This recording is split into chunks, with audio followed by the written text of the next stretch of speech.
ডিপজল, যিনি তার মেয়ে অলিজা মনোয়ারের বিয়ে উপলক্ষে মেয়েকে প্রায় 3 কোটি টাকার মতো একটি বাড়ি উপহার দিয়েছেন এবং মেয়েকে একটি মার্সিডিজ ব্র্যান্ডের গাড়িও দিয়েছেন। মনোয়ার হোসেন ডিপজলের মেয়ে অলিজা মনোয়ার বাংলাদেশে তেমন পরিচিতি না পেলেও আন্তর্জাতিক অঙ্গনে পরিচিত তিনি। এমনকি ডিপজল কন্যা অলিজা মনোয়ার বিভিন্ন বিষয়ের উপর সারা পৃথিবী থেকে 27টি ডিগ্রি অর্জন করেছেন।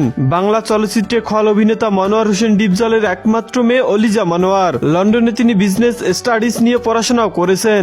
দক্ষ মেকআপ আর্টিস্ট হিসেবে পৃথিবীর বিভিন্ন দেশ থেকে খ্যাতি অর্জন করেছেন। বাংলাদেশে সিনেমা পরিচালক হিসেবেও স্বীকৃতি পেয়েছেন অলিজা মনোয়ার। এমনকি মেঘলা নামের একটি চলচ্চিত্রে অভিনয়ের জন্য নিজের বাবাকে বেছে নিয়েছিলেন তিনি। অলিজা মনোয়ারের স্বামীর নাম অর্পণ, যিনি পেশায় একজন স্বনামধন্য ব্যবসায়ী। অলিজা এবং অর্পণ দম্পতির 2 সন্তান রয়েছে।